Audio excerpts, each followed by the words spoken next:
noches. Sean todos bienvenidos a esta celebración del segundo aniversario de la Fundación Internacional Vivienda, Educación y Desarrollo, FUIVED. Con esta magistral conferencia damos inicio a esta celebración. Populismo penal y control social punitivo en la República Dominicana. Le invitamos pues a ponerse sobre sus pies para iniciar de la mejor manera con las letras de nuestro glorioso himno nacional dominicano.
Pueden sentarse.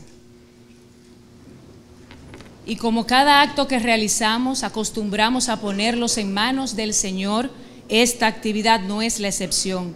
Vamos a elevar en esta oportunidad unas palabras de agradecimiento a nuestro Dios y estará a cargo del reverendo diácono Tumi Ortiz.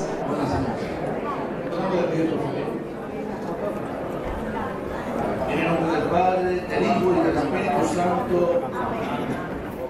Todo lo que Dios ha creado y sustenta, todos los acontecimientos que dirige con su providencia, así como las buenas obras de los hombres que induzcan al bien, son motivos que los fieles deben de dar gracia de todo corazón. Dios, origen de fuente de todo bien, con esta celebración nosotros profesamos nuestra fe en el hecho de que todos los que temen y aman a Dios y que les sirven para el bien, así como nuestra convicción de que siempre y en toda situación debemos de buscar la ayuda divina para que uniéndonos a la voluntad de Él y de nuestro Padre podamos hacerlo todo por la gloria de Dios en Cristo Jesús. Amén. Vamos a escuchar una palabra un texto del apóstol San Pablo a los Colosenses. No dejo de rezar a Dios por ustedes y de pedir que consignen un conocimiento perfecto de su voluntad, con toda la sabiduría e inteligencia espiritual. De esta manera, nuestra conducta es digna del Señor, agradándole en todos, fructificándolo en toda clase de obras buenas, y aumentará vuestro conocimiento de Dios. El poder de su gloria le dará fuerza para soportar todo con paciencia y magnanimidad, con alegría, dando gracias al Padre, que se ha hecho capaz de compartir la herencia del pueblo santo en la luz. Él nos ha sacado del dominio de las tinieblas y nos ha trasladado al reino de su Hijo querido, por cuya sangre hemos recibido la redención y el perdón de los pecados. Oremos. Dios todopoderoso y eterno, que sometiste al hombre el mundo creado para que nos ayudáramos mutuamente con la caridad, dígnate atender a nuestras súplicas con las cuales imploramos tu bendición sobre esta participación de esta charla según su necesidad, para que siempre te reconozcamos a ti como el bien supremo y amen a sus hermanos con sincero corazón. Por Jesucristo nuestro Señor. El Señor esté con ustedes. Y la bendición de Dios Todopoderoso, Padre, Hijo y Espíritu Santo descienda sobre ustedes y permanezca para siempre. Pueden continuar en paz. Ahí estuvimos escuchando las palabras de bendición e invocación al Señor por parte del reverendo diácono Tumi Ortiz. Ahorita también escuchábamos las letras de nuestro glorioso himno nacional. Pedimos excusa a todos los presentes por los problemitas que tuvimos anteriormente con la planta eléctrica ya solucionados. Agradecemos a todos su comprensión y momentos de espera. En esta oportunidad vamos a escuchar las palabras de bienvenida a esta actividad a cargo del licenciado Héctor Peña, secretario general de la Fundación Internacional Vivienda, Educación y Desarrollo.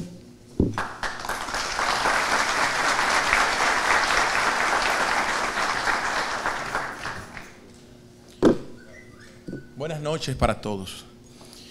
Para mí es más que un placer estar aquí ante ustedes. Hemos en el día de hoy atravesado un sinnúmero de situaciones, como ustedes han podido ver, bastante difíciles. Pero lo importante es que uno de los pilares de la Fundación Internacional Vivienda, Educación y Desarrollo es la educación. Y el año pasado nosotros celebramos el primer aniversario de la Fundación en el Ayuntamiento. Usamos ese salón y había la mitad de las personas que hay aquí esta noche. Volvimos a hacer esta invitación este año con motivo del segundo aniversario de nuestra fundación. Y ustedes han creído, ustedes, el pueblo altagraciano, municipios, distritos, han creído que la educación es lo importante. Al igual que la fundación, nosotros sabemos que ustedes están aquí para aportar un granito de arena, así como para aprender de lo que hoy nuestros conferencistas, el doctor Ricardo Nieves y el licenciado Francisco Manzano, van a impartir. Agradecemos de manera infinita su presencia aquí. Nos disculpamos nueva vez por los acontecimientos ajenos a nuestra voluntad y externamos nuestras más merecidas gracias a ustedes. A continuación vamos a llamar a un joven ejemplar de nuestra provincia, un joven que ha sido capaz de poder llevar sus ideas, su ideología, y que tiene el ánimo y la fortaleza, como todos y cada uno de los aquí presentes, como los expositores, como todos y cada uno de los que nos acompañan, a que este evento se realice. Jorge Luis Amador Castillo es el presidente fundador de la Fundación Internacional Vivienda, Educación y Desarrollo, así como a los demás miembros de la Fundación que están aquí con nosotros, que siempre han aportado todo su esfuerzo, todo su ánimo, toda la entrega necesaria para que la juventud de la provincia de la Altagracia haga su papel y juegue su rol. Buenas noches para cada uno de los que están aquí, buenas noches para los invitados conferencistas. Muchas gracias por su presencia.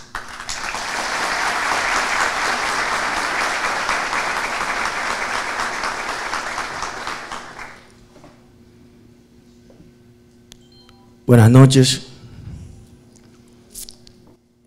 Yo no le voy a pedir disculpas nueva vez. Yo le voy a pedir un aplauso a ustedes que se quedaron ahí sentados esperando. Porque sin ustedes esta actividad no es ni cumple el rol que nosotros esperamos como fundación. Buenas noches, miembros de la Fundación Internacional Vivienda, Educación y Desarrollo. Julián Espinal Alfonso, Daniel Río, Aneuri Castillo de Jesús, Robert Cedeño, Evelyn Amador Castillo, Richard José Cruz Polanco, Víctor Manuel Castillo, y a todas las personas que de una manera u otra. Y vamos a pasar aquí con nosotros a un nuevo miembro de la Fundación, al señor Bolívar Polanco, que lo hemos acogido como nuevo miembro y nos gustaría que nos acompañe aquí.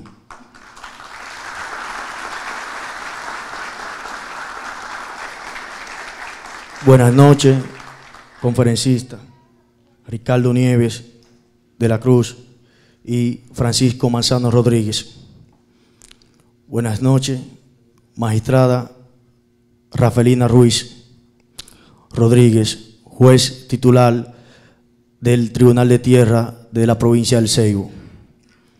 Francis Jorjari Reyes Diloné, juez presidente del Tribunal de Atención Permanente de este Distrito Judicial de la Altagracia. Carmen Almonte Almonte, juez del Tribunal de Niño y Niña y Adolescente de este Distrito Judicial de la Altagracia. El magistrado Aristide Dalmiro Heredia Sena, quien está por ahí presente. Y con ellos saludamos a todos los miembros del Poder Judicial que hoy están aquí presentes. Buenas noches, magistrada Mercedes Santana Rodríguez y magistrada Silveria Purié, y con ellos a todos los representantes del Ministerio Público que en esta noche están aquí dándose cita en este gran evento. Abogados y abogadas aquí presentes, señores empresarios, Rómulo Alberto Pérez, señor Héctor Baltasar, Josué Cabral, el amigo y hermano Pablo, registrador de título de este Distrito Judicial de la Altagracia, representante de la sociedad civil, ingeniero Darío Yuni y su esposa, Ana Fulvia Valdés, Yonina Barriola, ciudadana destacada de esta provincia, Reinaldo Caraballo, regidor, Pablo Ávila, en fin, buenas noches a cada uno de ustedes que están aquí presentes y están preparados para aprovechar esta conferencia. Buenas noches, el público en general, muchas gracias por estar aquí presente nueva vez. El motivo principal de esta fundación, la cual tiene dos pilares: promover y fomentar la educación en todo el Distrito Judicial de la Altagracia y el país, y fortalecer y fomentar el derecho a la vivienda que tienen los y las ciudadanas dominicanos, consagrado en la Constitución promulgada el 26 de enero del año 2010. Y nosotros en nuestra primera etapa nos hemos enfocado en la parte de la educación, y lo hemos hecho porque entendemos que la educación es el pilar fundamental de todas las sociedades que se han desarrollado en América Latina y en el mundo. ¿Y por qué la educación? Si hablamos del problema del tránsito, tenemos que hablar de educación vial. Tenemos que hablar de un proceso de concienciación de educación vial. Si hablamos del problema del vertimiento de desechos sólidos en las calles y los vertederos improvisados, necesariamente tenemos que hablar de educación, de una reforma en la forma de pensar de la gente. Si hablamos del embarazo en la adolescencia, que es uno de los problemas que más nos está afectando como sociedad, necesariamente tenemos que hablar de la educación a través de un programa de concienciación desde las escuelas. Si hablamos de uno de los temas que día a día nos está afectando y que es parte de nuestra realidad, que es la inseguridad jurídica y la criminalidad, entonces ahí es que tenemos que profundizar en el concepto educación.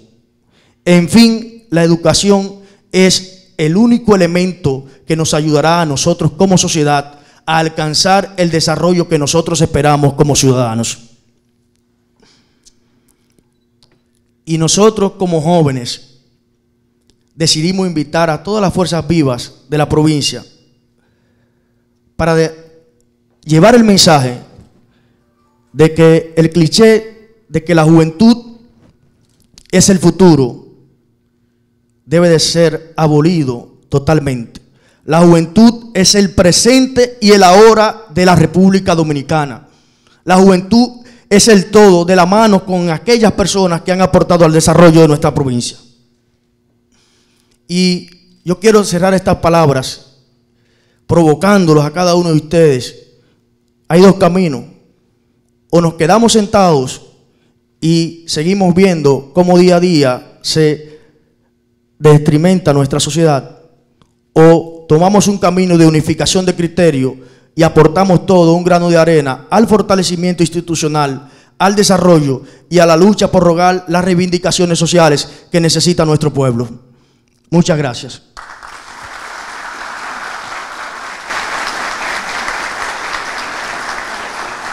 Ahí estuvimos escuchando tanto las palabras de bienvenida del licenciado Héctor Peña, secretario general de la Fundación, como las mismas palabras del presidente de dicha organización, Fundación Internacional de Vivienda, Educación, el licenciado Jorge Luis Amador.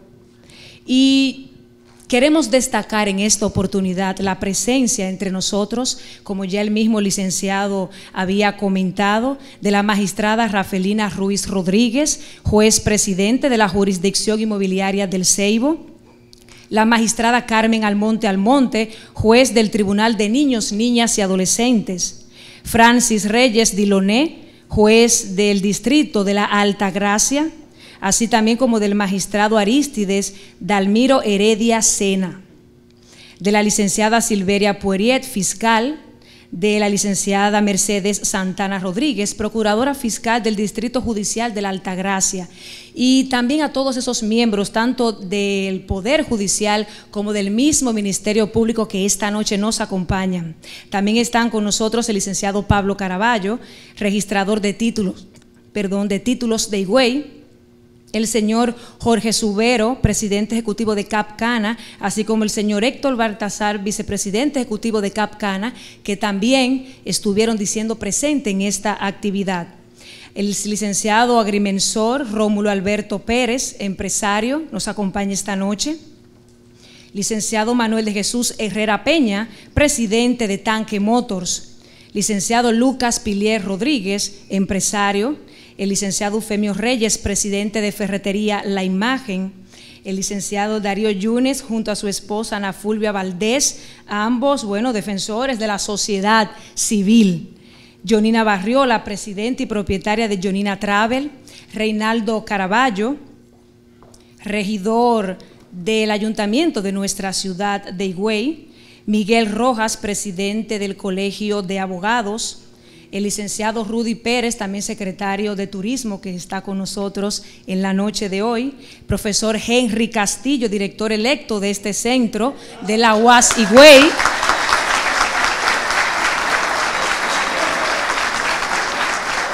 licenciado Santo Amado de la Rosa, presidente del conjunto de medios de comunicación de Bella Visión. Y buenas noches una vez más a todos ustedes que han elegido este tipo de conferencias y charlas educativas para seguir creciendo, ser mejores personas, sobre todo de valor, y tener que aportar a esta sociedad altagraciana. Esta Fundación Internacional de Educación, Vivienda y Desarrollo, FUINVED, fue fundada el 22 de noviembre del año 2013. Desde ahí estuvo formando, creando las estructuras para entonces dar formal lanzamiento en el 2016. Una fundación de carácter educativo, como su mismo presidente lo ha recalcado, con un enfoque sociocomunitario, cuyo objetivo principal es fomentar el desarrollo educativo, así como fomentar e incentivar el desarrollo y el derecho a la vivienda.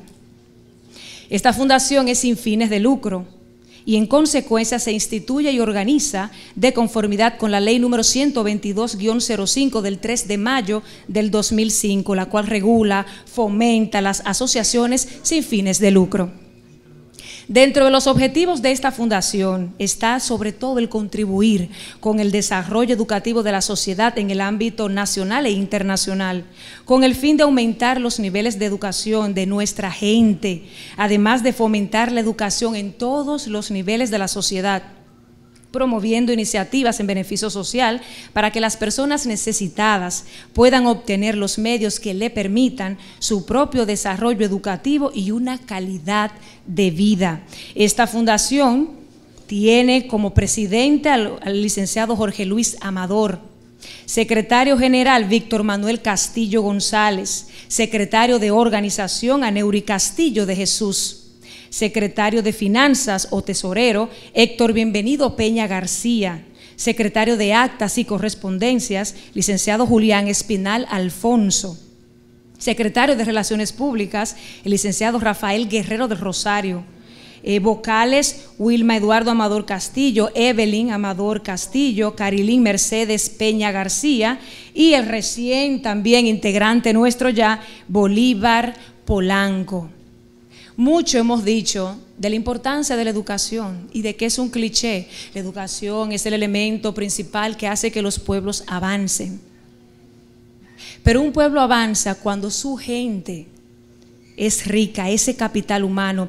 El capital humano no es más que la cantidad de conocimientos, habilidades que posea una persona. Pero cómo una persona va a ser rica y a tener muchos conocimientos es basándose en la educación.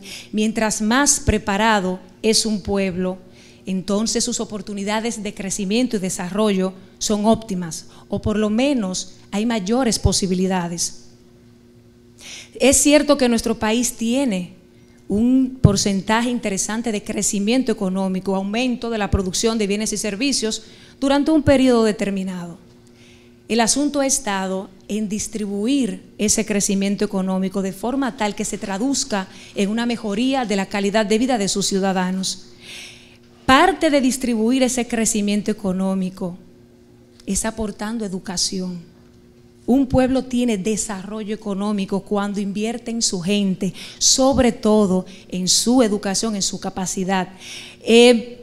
Iniciativas como la de esta fundación, de estar llevando continuamente conferencias, hay que aplaudirlo, hay que animar, incluso sobre todo aprovecharlas. Este tema de la conferencia en el día de hoy, que está muy de moda, podemos decirlo así, populismo penal y control social punitivo en República Dominicana, no es más que el hablar de las estrategias para regular, evaluar, medir cómo la población está interpretando el ejercicio del derecho penal en la República Dominicana. Que la Fundación Internacional de Educación, Vivienda y Desarrollo esté celebrando su segundo aniversario con una conferencia de este tema significa mucho avance para nuestra provincia de Altagracia, y qué mejor con estos grandes expositores, los platos fuertes de esta noche. En esta oportunidad vamos a tener precisamente la intervención del señor licenciado Francisco Manzano, que ambos tienen un amplio repertorio y experiencia, sobre todo en estos temas que vamos a tratar.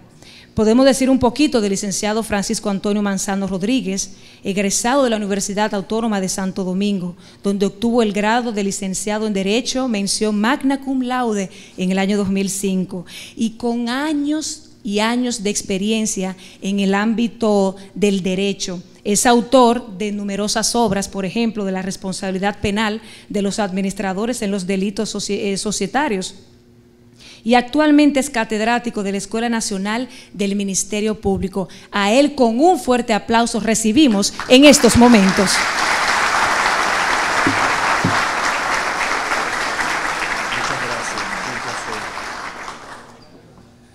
Buenas noches, autoridades del cuerpo del Poder Judicial, del Ministerio Público, del Ayuntamiento, demás poderes del Estado representados aquí presentes, abogadas, amigos presentes y público en general.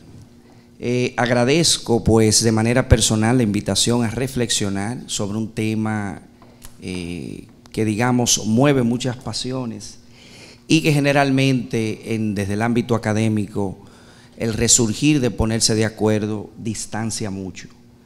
Miren, yo voy a reflexionar quizás no desde un punto de vista académico, debido a que quizás el público no es eminentemente completo, es abogado, sobre si existe alguna relación del auge de la criminalidad con la relación de la pobreza. Si los niveles de pobreza innecesariamente inciden con los aumentos de criminalidad, y cómo las políticas públicas han estado distorsionadas a reflexionar sobre únicamente endurecer las penas, concentrar un aumento de la prisión preventiva y cómo las cárceles no han mejorado ni han devuelto la tranquilidad ni han impactado con la disminución de la criminalidad en todo el devenir del derecho penal en República Dominicana. Y quizás también reflexionar cómo la falta de una política criminal, dígase, políticas de disminución del embarazo, digamos, de preadolescencia, adolescencia, sin la madurez suficiente, como los procesos abortivos, son parte de lo que se denomina populismo penal. Eso es el tema de la conferencia.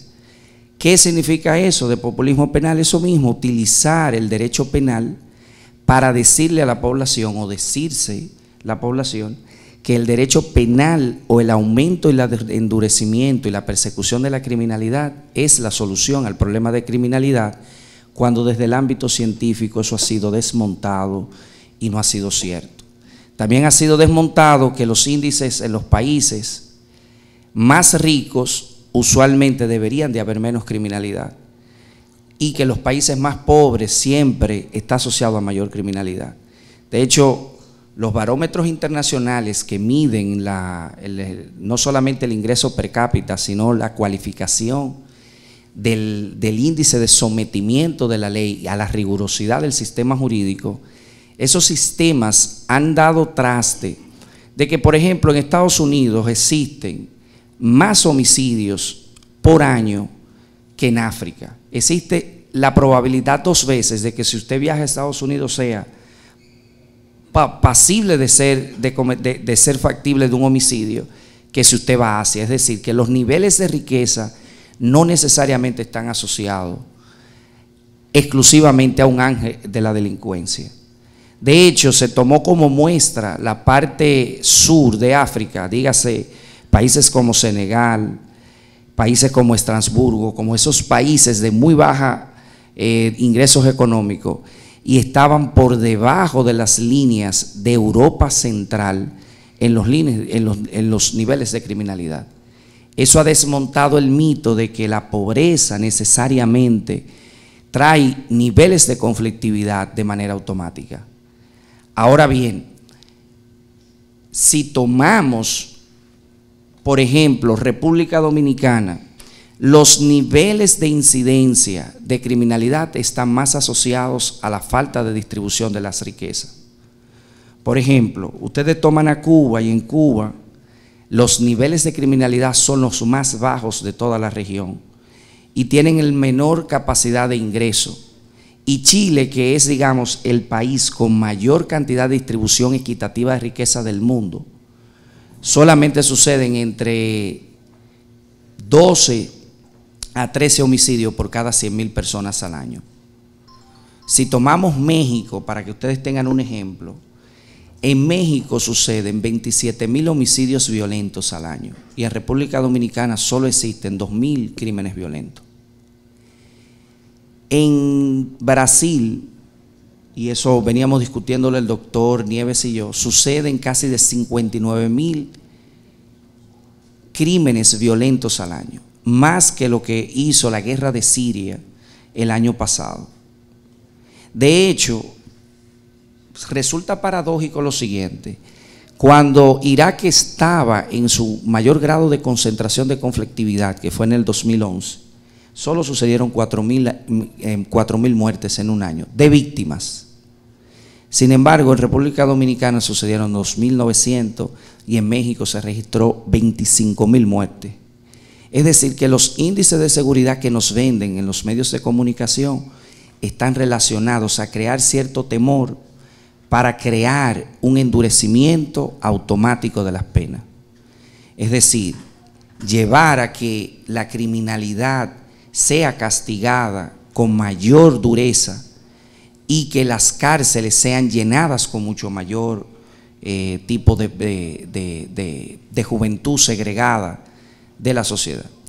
Y también se acuña a lo que se llama el decisionismo judicial. Se deja en labor de los jueces la labor de frenar de alguna manera los niveles de criminalidad. Los jueces no pueden frenar los niveles de criminalidad porque los jueces simplemente hacen una interpretación de la norma en un hecho en concreto. De hecho, el crimen que puede estar sucediendo en República Dominicana, existen más o menos un promedio de 4 muertes violentas por día. Hay países en el que suceden 1500 muertes violentas por día. Sin embargo, los delitos que se puedan cometer en el día de hoy van a ser juzgados dentro de 5 o 6 años. Es decir, que no pueden los jueces con decisiones judiciales frenar el auge de la criminalidad. Eso es imposible. Las políticas tienen que estar orientadas a disminuir los niveles de corrupción. La corrupción se traga el 40% del Producto Interno Bruto. Pensemos que solo 10 empresas aportan a todo el Producto Interno Bruto casi el 53% de todo lo que produce la economía en República Dominicana. Entonces, parte de toda la estructura de corrupción arropa el 43%, y esa corrupción se alimenta de préstamos, porque la democracia en República Dominicana está sustentada con un presupuesto de préstamo, porque el Estado no tiene ninguna fuente de ingreso que no sea a través de multas, los impuestos puro y duro, y los préstamos. Es decir, el Estado no tiene ni siquiera una empresa donde pueda producir un solo peso. La última empresa era la tabacalera y la vendió hace unos 2 años por $13 millones a un grupo japonés. Es decir, ya el Estado dominicano no produce dinero sino el que le dan como fuente de ingreso las empresas. Entonces, debemos de bajar los niveles de corrupción para orientar la calidad del gasto público. ¿Qué es la calidad del gasto público? Que pueda haber más educación, pueda haber mayor programas de prevención de drogas, mayor inversión en la fiscalización de la administración del dinero del Estado. El Estado fiscaliza. ¿Qué pasó con el Estado? Que el Estado, usualmente los niveles de conflictividad anterior, en la época medieval, los estados se ocupaban unos con otros y se creaban ocupaciones para tratar de arropar los bienes acumulados de esas. Entonces los enemigos eran otro estado. De hecho, cuando Cristóbal Colón viene, ¿verdad?, en el 1492, que va hacia la isla de Zipango, de lo que es Japón, porque la ruta de seda, la otra parte ya la había bloqueado. Cuando él llega a las Indias, lo que hace es una colonización y una esclavitud. Esas eran las luchas de conflictividad que habían antes. Cuando el Estado se organiza como Estado y crea los poderes públicos, entonces el miedo del Estado eran los poderes autoritarios. Dígase los dictadores como Trujillo, que no respondían a las garantías judiciales. Un ejemplo es que Trujillo no toleraba ni siquiera la libertad de expresión. Galíndez, que fue un escritor, desarrolló una tesis en Estados Unidos de por qué República Dominicana había desarrollado una dictadura a una tiranía, que era el grado más excelso, y lo mandó a buscar, lo secuestró, lo mató y desapareció todo su cuerpo. Entonces, los poderes autoritarios no respetan lo que hoy, si alguien se siente ofendido, simplemente apoder un tribunal, y eso solamente se hace en democracia. Ahora, ¿qué es lo que pasa? Que luego de pasar esos niveles de conflictividad en un estado donde ya no hay poder autoritario, entonces tenemos lo que nosotros llamamos la delincuencia, y tenemos también los hechos de violencia. ¿Cuál es la diferencia? Una delincuencia es aquella persona que se financia económicamente a través de la comisión del crimen, pero una persona que mata a otro en una discusión por un parqueo, esa persona no es un delincuente, sino que se generó un nivel de violencia y respondió con una agresividad, pero no necesariamente es un delincuente. Entonces, cuando van a las cárceles es para regenerar la conducta y devolverlo a la sociedad. Pero ¿qué pasa? Tenemos que ser sinceros, las cárceles, hubo un autor, presidente del Tribunal Supremo argentino, el profesor Eugenio Zaffaroni, que ha venido a esta universidad a recibir el doctor honoris causa, desarrolló la teoría agnóstica de la pena y dijo: las cárceles no regeneran a nadie. Una persona que entra bachiller siendo delincuente sale con una maestría en delincuencia y ratería. Entonces, eso se llama teoría gnóstica de la pena. Entonces, las cárceles no funcionan nada. Entonces, ahí es que entra, reitero, el populismo penal. Decir desde el estado de reforma, endurecer las penas, venderle a la población que hay que endurecer las penas, que hay que bajar, por ejemplo, de bajar la condición de menoridad, es decir, considerar a las personas criminalmente responsables luego de que cumplan 12 años por la atrocidad de los crímenes. Eso es cubriendo el Estado, las obligaciones previas, porque el derecho, como siempre reflexiona el doctor Ricardo Nieves, y me imagino que lo va a tocar, el derecho penal entra cuando ya todos los niveles anteriores han fallado. La escuela falló, las escuelas vocacionales fallaron, el sistema educativo, la familia falló. Entonces hay que segregar a esa persona para devolverlo a la sociedad, o por lo menos eso es lo que dice la Constitución. Para finalizar, el sistema también crea lo que se llaman nuestros imputados favoritos. Usualmente queremos ver imputados de crímenes violentos en las cárceles, pero una persona que desde el punto de vista defrauda todo el sistema económico, crea lastre por mucho tiempo. Por ejemplo, los fraudes bancarios obligan a que cuando se tenga que hacer el retorno de esos capitales depositados, el país se endeude para poder devolverle esos fondos a las personas que depositaron, y la deuda persista por más de 50 o 100 años. Es decir, nosotros estamos cargando con un incremento de la deuda pública de casi 3.000 o 4.000 millones a 45 o 60.000 millones de dólares, que nuestra generación no va a tener capacidad para volver a endeudarse. Es decir, los nietos de nosotros ya no van a tener capacidad, porque ya nosotros estamos cerca de un 60% de nuestra capacidad de endeudamiento. Y la conflictividad que vino con Venezuela y con esos niveles fueron por las capacidades de endeudamiento, se fueron cerrando frente a un Estado que no tiene ningún tipo de participación productiva.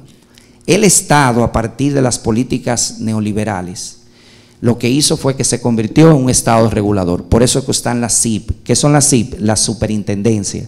Existe la superintendencia de bancos para supervisar el tema bancario. El Estado solamente tiene el Banco de Reserva, pero aún así es como si fuese un ente privado, simplemente es un capital accionarial. Pero también tiene la superintendencia de seguros para supervisar a los seguros, la superintendencia de electricidad para la electricidad. Es decir, el Estado solamente funciona como un ente regulador. Entonces, si eso es así, el Estado tiene que crear políticas serias para hacer lo que ha hecho o Cuba o Chile, que paradójicamente están, el país más capitalista en toda Latinoamérica es Chile, pero suceden solamente algunos 1.000 homicidios o 600 homicidios por año. Y en Cuba, que tiene unos niveles de pobreza, ocurre la menor cantidad de homicidios al año. Entonces eso desmonta que donde haya avances económicos tenga que haber riqueza. Por ejemplo, duele decir que las 7 provincias más violentas, con mayores crímenes y mayores grados de homicidios violentos, está Santo Domingo en primer lugar, el Distrito Nacional, Santo Domingo, luego viene Santiago y en cuarto lugar está la provincia de Altagracia. Sin embargo, la provincia de Altagracia es el principal polo turístico del país. Los niveles de ingresos al sistema económico son los más altos en todo el país. De hecho, puede agrupar 15 provincias juntas y produce económicamente más de eso. Los 3.000 kilómetros cuadrados que tiene la provincia de Altagracia ayudan como segundo país, como segunda provincia más grande, a complementar en gran parte el patrimonio. Esa distribución de la riqueza debe de frenar ese populismo penal para que no podamos vendernos esa idea. Señores, hacer una reflexión para concluir con esta frase. Permitir que una sociedad violente lo que ella misma regula para que se respete es entregarle a la próxima generación una sociedad perdida. Nosotros tenemos que avanzar hacia un futuro porque ustedes son los dueños del presente y los grandes herederos del futuro. Muchas gracias.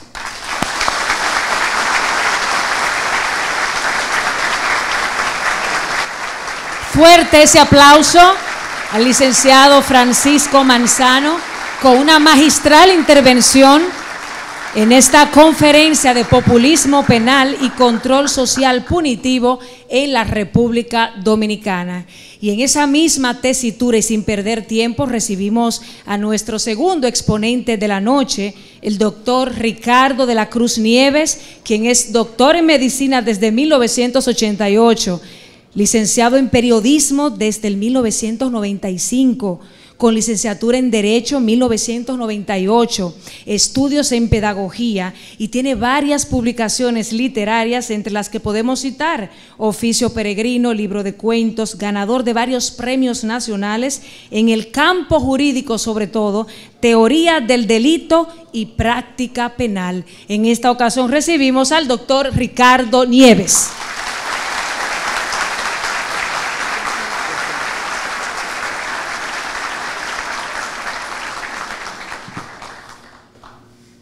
Ay, señores.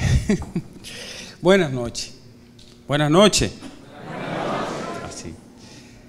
Agradecer siempre a Dios por estos momentos de compartir con la gente, intercambiar pareceres y respetuosamente también escuchar las opiniones de ustedes. Agradecer, me siento admirado por el equipo de jóvenes que dirige esta fundación, sinceramente lo digo de corazón. Desde la primera vez que vinimos al ayuntamiento, me parece que fue, pensamos que cada provincia del país debiera de tener un grupo de muchachos, jóvenes y muchachas que tengan ideas tan innovadoras, tan esperanzadoras como esta que ustedes gestan. Admiro de corazón al magistrado Amador por su solidaridad, por su decencia, por su compromiso humano y social y por su pulcritud y honradez en el manejo de su función pública, y a cada uno de los jóvenes que componen esta importante institución. De corazón que uno siente envidia cuando va a otro pueblo, que quisiera encontrar núcleos de personas que tengan esa visión de la vida, de la profesión y del trabajo comunitario.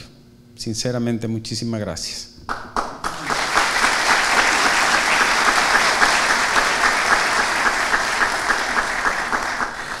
Con la anuencia de ustedes, quiero que me permitan hacer una excepción muy particular, y es saludar y darle mi pésame a un compañero de aula, él como discente, yo como docente recientemente. Franco está aquí, Franco Benítez, no está aquí, que perdió un hijo en el momento que yo le daba clase en una maestría en la universidad y debió hasta de abandonar la docencia. Mi solidaridad y mi aprecio. Miren, queridos amigos, autoridades, todos, las personas presentes, colegas, autoridades, magistrados, es un tema complejo y Manzano mi colega y amigo ha hecho una reflexión muy económica y social del problema, y ha sido muy inteligente al hacerlo. El derecho penal, el derecho que persigue los delitos, no resuelve problemas humanos. No está pensado para resolver las situaciones sociales y los desvíos que tienen las personas. El derecho penal no fue pensado ni ideado para dar honradez, pulcritud, buenos valores, educación, agua potable, calles y que no se vaya la energía. Y el derecho penal tampoco fue pensado para dar fuentes de trabajo.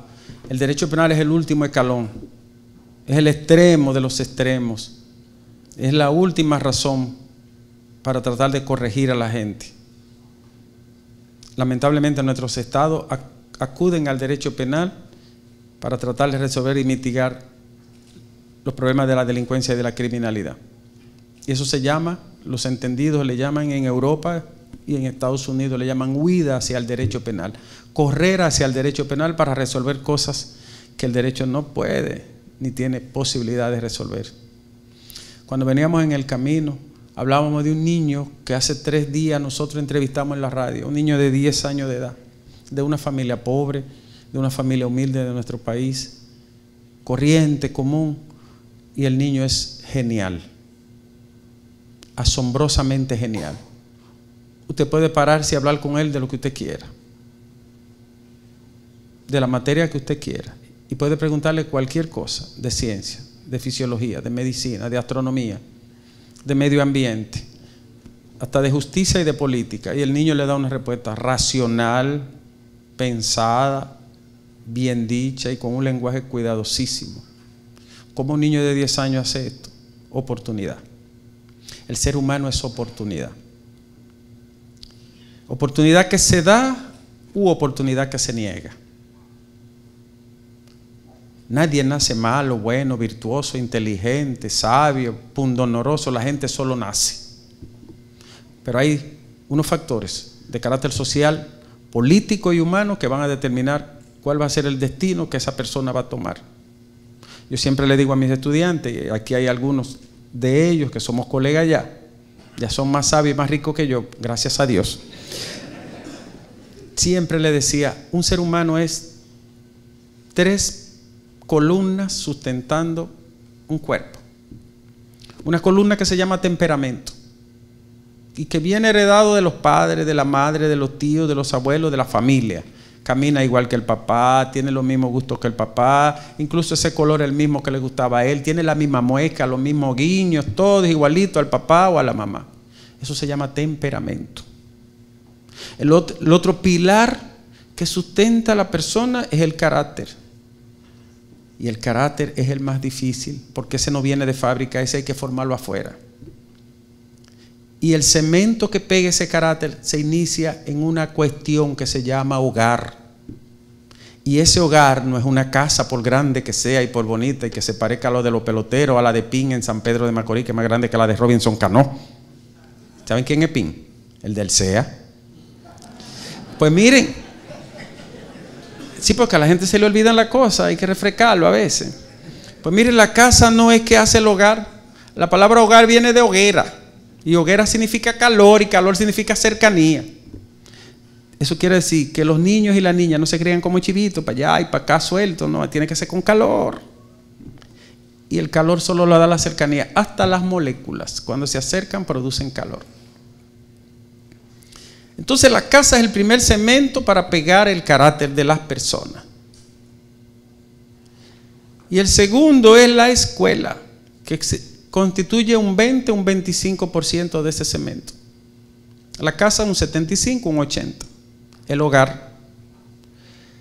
Y luego la escuela termina de sellar esa parte para forjar el carácter de para dónde va el muchacho o la muchacha. Y finalmente hay un 5% que puede ser la iglesia, el club, con quién te junta, con quién anda. Y como decía mi abuela, la juntiña. ¿Cuál es el problema del carácter? Pero el hombre vino a hablar de psicología. Hablar de psicología no. Hablar de qué ocurre con el ser humano. Ese 5% de con quién te junta, con quién anda, puede ser más pesado que el 80% de la casa y que el 20% de la escuela. ¿Entendieron? ¿Y quién constituye ese 5% de hoy? Ratatá. ¿Lo han visto los muchachos? Ratatá. Pero además el muchachito del microtráfico, el sujeto que está en la televisión hablando pendejadas. Señoras y señores, definitivamente debemos de ser decentes. Con 3 millones de pesos que no son de la atrás. Quiero decir con esto que la persona se junta, se mezcla, se liga, anda, comparte, aprende, desaprende de los demás. Pero hay alguien que lo va a marcar. Y es uno de los problemas que tiene la sociedad de hoy. Ese alguien que lo va a marcar hace unos años, un científico y pensador llamado Thomas Kuhn, le llama paradigma. Paradigma es una palabra vieja griega que quiere decir como plano sobre lo que se sustentan las cosas. Paradigma significa ejemplo. Y ejemplo es como pararse en el espejo de los otros para vernos. ¿Cuál es el paradigma que tienen nuestros jóvenes hoy? Pregúntenselo. ¿Qué es lo que ven nuestros muchachos y nuestra muchacha hoy a cada minuto? Entonces, si tenemos carácter y tenemos temperamento ya sellado, hay una parte interna que se alimenta de esos dos, íntima, solitaria, única, irrepetible, que se llama ego o yo. Pero ese ego no está solo, ese yo no vive solo, ese yo se alimenta de todo lo demás. Ay, qué comparón, ay, que de esta forma, ay, que de esta. No. Lo hicimos comparón, o dejamos que fuera comparón. Un ser humano es lo que hace con lo que hicieron de él. Es como dice la Biblia, que venía diciendo yo recordándole a Manzano, que me dijo, ¿qué pasa con los niños? ¿Cómo se educan los niños? Porque estamos hablando de la historia de un hijo mío. Entonces yo le digo, los niños se educan como dice Proverbio. Instruye al niño en su camino.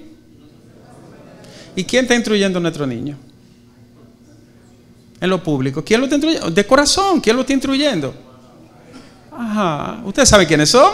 Ustedes lo han visto ahí en la televisión. Incluso a uno lo iba a buscar preso una vez y se puso un saco así bonito. Yo dije en estos días, yo estaba vestido de Odebrecht porque me parecía, el saco mío se parecía a un saco que yo vi en la pantalla. El problema de nuestros jóvenes es que no tienen paradigma. El paradigma es como una zapata. No tienen dónde sustentarse. Pueden matarlo, matar 100, matar 10, matar 1000 y va a seguir la misma fábrica social de desviación. Porque no hay valores. Y la palabra valores no es una palabra vacía, digas moño, de que los valores, como decía una tía mía jamona que siempre estaba en la iglesia, vámonos para que aprenda los valores. No, no es esa, no. Los valores, los principios que sirven de soporte a la vida. La gente no nace con valores, los aprende, los capta, los agarra y se agarra de ellos para vivir. Todas y todos sabemos que la sociedad dominicana está mal. Lo sabemos, no hay que entrar en detalle y Manzano describió una buena parte de ello. Todos sabemos que los paradigmas que tenemos no son los más adecuados. Que los maestros que tenemos, los políticos, los que dirigen, no son buenos paradigmas, con honrosas excepciones. Porque hay un afán de enriquecimiento, de renombre y de acumulación muy grande en la gente. La gente quiere tener y tener y tener a costa de lo que sea. Y el mundo de hoy ha marcado como una ruta de que el que más tenga es el mejor. Pareciera que fuera así y no es verdad.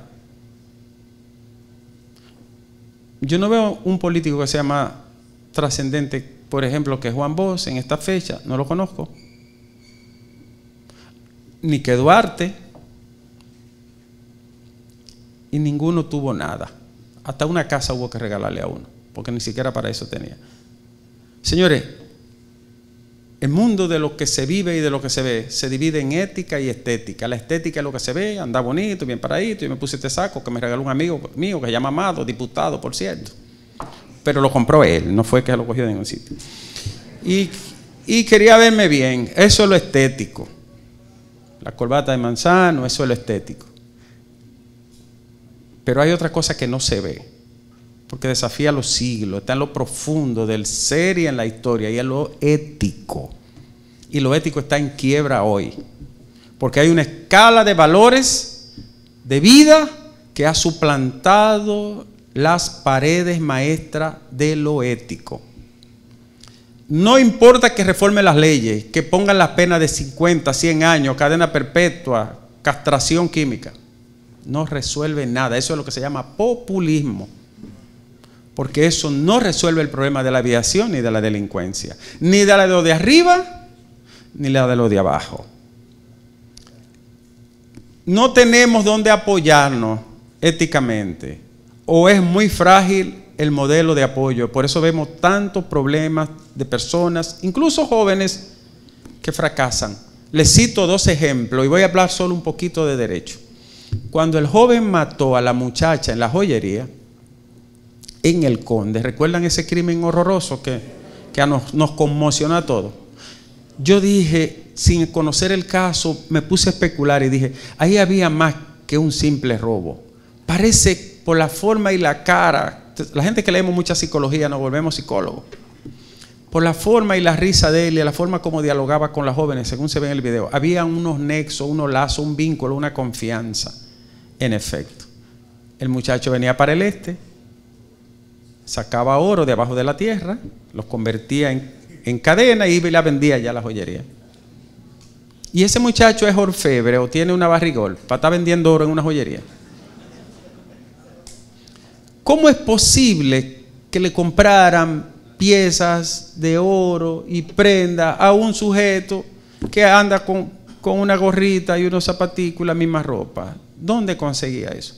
Fíjense cómo se va encadenando, ¿no? El eslabón. Alguien le compraba eso de forma inadecuada. Y en efecto, tenía meses vendiéndole y hasta cogiéndole fiado. Al final, es lo mismo que ocurre con las piezas de carro en la capital, que se roban la pieza y después van y la llevan a un sitio. Y un amigo mío que es fiscal me dijo: Nieve, encontré lo mismo tapabocina que me robaron. Un fiscal me dijo eso. Digo, no me digas, ¿dónde fuiste? A la calle, tú sabes, la número aquella. Pero qué dichoso fui. Dije, la verdad que tú no te respetas. El fiscal me dice que yo la misma tapabocina que le robaron. ¿Ustedes entienden de qué se trata? La cadena de cómo lo mal hecho se ha ido extendiendo en nuestra sociedad. ¿Puede el sistema de derecho operar en unas condiciones como esas que simplemente de manera anecdótica yo acabo de describir? No puede hacerlo. Y ocurre en todos los niveles. ¿Ustedes creen que cuando se produjo el problema de Baninter, a Ramoncito le faltaban valores, principios, conocimiento? Cuando él se iba a robar el banco no pensó en nada de eso. Tenía la intención de tener más y de acumular poder. O cuando la gente, por ejemplo, de Odebrecht empezaron a recibir su chelito.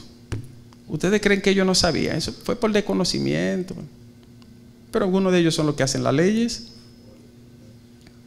Es una crisis de la escala de valores que estamos viviendo frente a un sistema que no sanciona las cosas mal hechas, sobre todo a gran escala. ¿Me entendieron? Esa cosa se llama impunidad, que es un nombre muy bonito para ponerle a una muchacha. Impunidad Pérez. El derecho penal que nosotros estudiamos, que nos hemos pasado la vida estudiando, escribiendo, enseñando en las universidades, el derecho penal ha fracasado, porque han fracasado la escala de valores que nos rigen. La gente no le tiene miedo a la cárcel ni a la pena. Si fuera así, los delincuentes andaran con el código. Déjame ver. No, me tocan 30 años. No puedo cometer este delito, que me tocan 20. La gente no se motiva por eso, no es verdad. Incluso hay una cantidad muy importante de personas que acabando de salir de la cárcel cometen delitos. ¿Lo han visto, verdad? Entonces, ¿qué es lo que nosotros tenemos que hacer? Lo que dice Proverbio: instruir a los niños en su camino. ¿Por qué el Estado no instruye a los ciudadanos en su camino? Esa respuesta yo no la tengo. Señores, se lo digo de corazón, no quiero tocar temas políticos ni nada de eso, pero un Estado que gasta 13 millones de pesos diarios en publicidad debiera de coger aunque sea 1 o 2 para los jóvenes que están descarriados en este país. ¿No es verdad? Díganmelo de corazón si no es verdad. Todos amamos este país, aunque algunos estemos equivocados, aunque algunos digamos cosas inadecuadas a veces, pero todas las personas que tenemos un poquito de conciencia amamos este país, amamos nuestra familia, nuestros hijos, los hijos de nuestros amigos, y seríamos capaces hasta de llegar al sacrificio por nuestra familia. ¿No es así? ¿Por qué el Estado dominicano, no me refiero a un gobierno ni a un presidente, a este histórico que llamamos Estado, por qué ha dejado tan en abandono a la gente? Hay que meterse en un barrio. Yo voy a Bonao, por ejemplo. Yo soy de Macorís, pero viví todos los últimos años de mi vida en Bonao y conozco todos los rincones como la palma de mi mano. Yo voy a esos barrios y a campos. Le digo la verdad, amigos, colegas, amigas. Yo voy y pregunto por personas, niños que yo atendía, y me dicen: ¿pero ese está preso? Digo, ¿cómo vas? ¿El hijo de fulano? Sí, ¿por qué? Por droga. O sea, la droga llegó a la loma, a los campos, a los barrios, a los lugares más recónditos y apartados. Es una lástima esto que estamos diciendo. Me preocupa seriamente el problema de la criminalidad, de la desviación social y de la impunidad.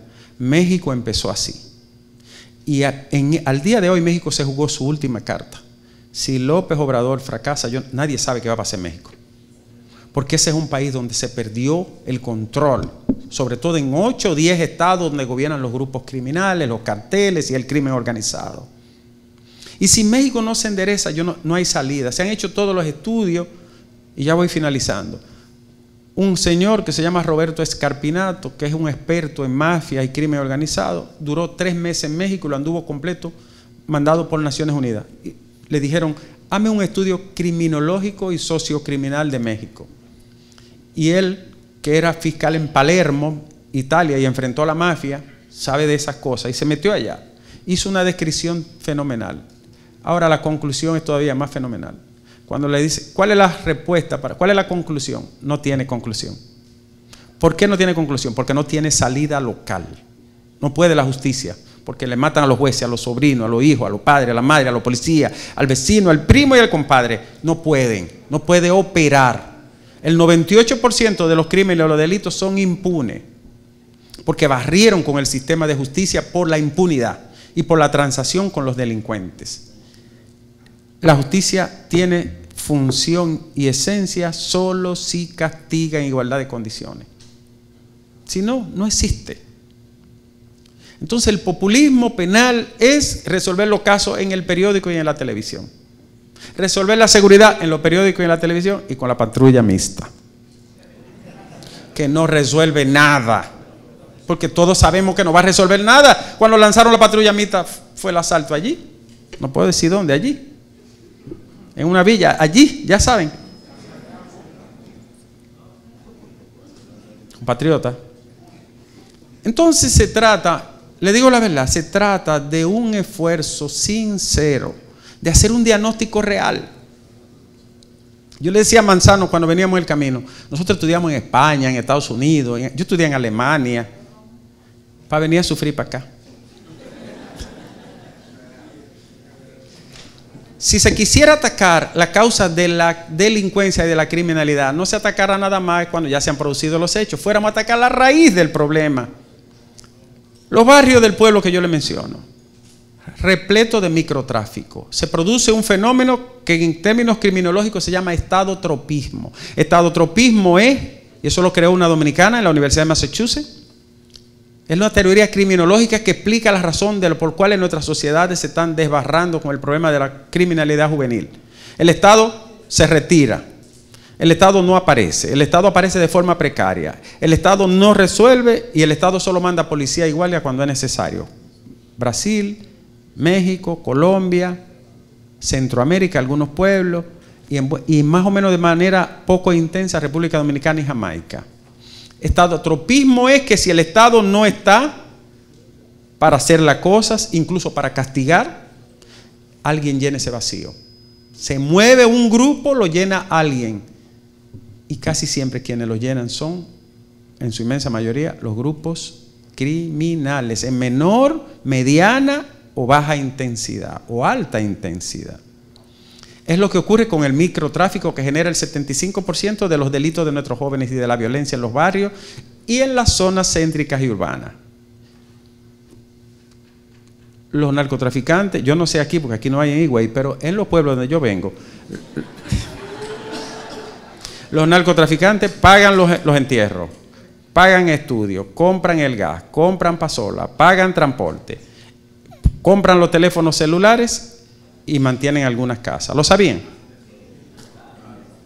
Pero eso no es la función del narco y hace todo eso. Entonces, ese estadotropismo es un generador de violencia terrible. Por último, tenemos que mejorar los aparatos de persecución del delito. Sí, es verdad. Tenemos que montar inteligencia estratégica. ¿Qué hacen los países donde esto se trata con seriedad?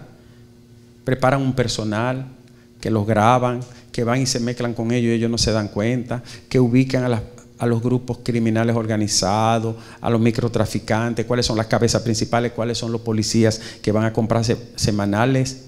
Aquí no se usa eso, pero para allá donde yo vengo sí, que van a buscar semanales, los que cobran peaje. Entonces, después que hacen un levantamiento completo de forma inteligente, sin atropello, sin ruido, de manera muy silenciosa y estratégica, entonces se hace un diagnóstico con una mapificación. Se dice, en el barrio X, las dos cabezas principales del narcotráfico son este y este. Los que le siguen son este y este. El microtráfico desarrolla tal y tal escala. Se mueve tanto dinero semanal. Los policías que cobran son más o menos de esta y de esta compañía. Y los niveles de participación de ellos con la comunidad son en tales y tales niveles. Y entonces se hace lo que se denomina una mapificación, ubicación estratégica y localización de los delitos. Y el crimen o el delito más importante que más se produce es este. Entonces se empieza a trabajar con todo eso que él llamó política criminal. No hay una cancha, hay una cañada, no tienen trabajo los jóvenes, no hay una microempresa, no hay un club, no hay escuela técnica. Entonces empieza ese trabajo social, porque la mejor política criminal es la política social. Social. Yo le decía a Manzano que en los países nórdicos y en la misma Alemania casi ni tocaban las leyes. ¿Para qué? ¿Para qué? ¿Para qué leyes? Si la gente sabe lo que tiene que hacer. Hay un principio que dice: qui sine leyes moribus. La ley no sirve si no hay costumbre. ¿Se entendió, verdad? Tú puedes poner toda la ley que usted quiera. Si la gente no tiene nada aquí ni en su corazón, lo que va a estar como un chivito. Y de eso se trata. La mejor salida es recuperar la familia, recuperar la escuela, que es una derrota, lo sabemos, que la escuela no motiva, no impulsa, no enseña, no da valores. Recuperar la oportunidad para la gente, que tenemos 800,000 jóvenes de menos de 30 años sin hacer nada, pero diciéndole a la televisión, la radio y algunos políticos, no los que están aquí, algunos políticos diciéndole: consume, consume, consume, ponte esta camisa, ponte este pantalón, ponte tu tenis, escucha esta música. El día entero bombardeándolo. Necesitamos crear oportunidad para la gente. Y señores, y aunque luzca utópico, romántico, nosotros tenemos que volver a amar las cosas que merecen ser amadas. Muchas gracias.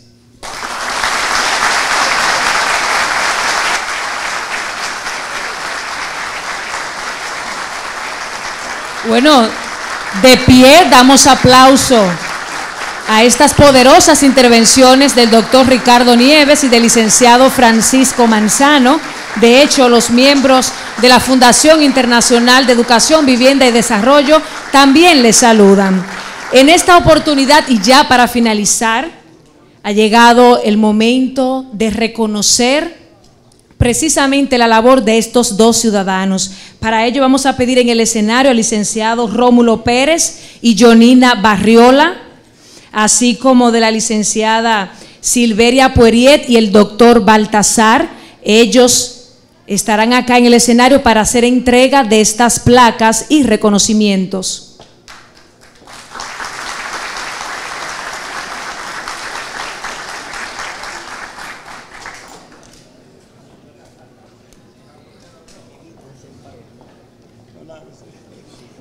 En parejas, el licenciado Rómulo Pérez, Yonina Barriola, así como la licenciada Silveria Poirier y el doctor Baltasar.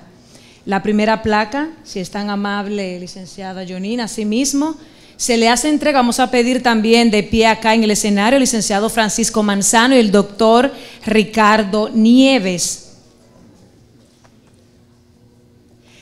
Para el licenciado Francisco Manzano, la Fundación Internacional Vivienda, Educación y Desarrollo les reconoce por impartir la conferencia sobre populismo penal y control social punitivo en la República Dominicana, dado en Higüey, provincia de Altagracia, a los 12 días del mes de julio del año 2018 por el presidente fundador, licenciado Jorge Luis Amador, y el secretario general Héctor Bienvenido Peña.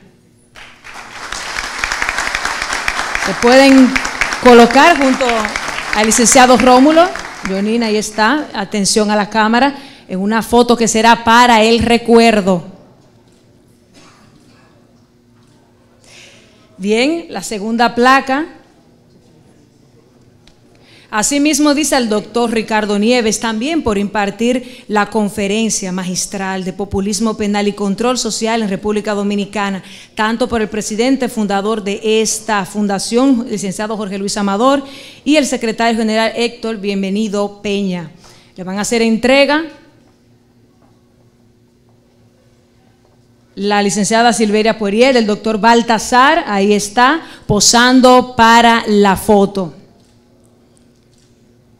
De verdad que para todos los miembros de la Fundación Internacional de Educación, Vivienda y Desarrollo ha sido más que un placer contar con la presencia de todos ustedes en esta noche, así como la participación de estos grandes exponentes. Gracias una vez más por acompañarnos y feliz resto de la noche.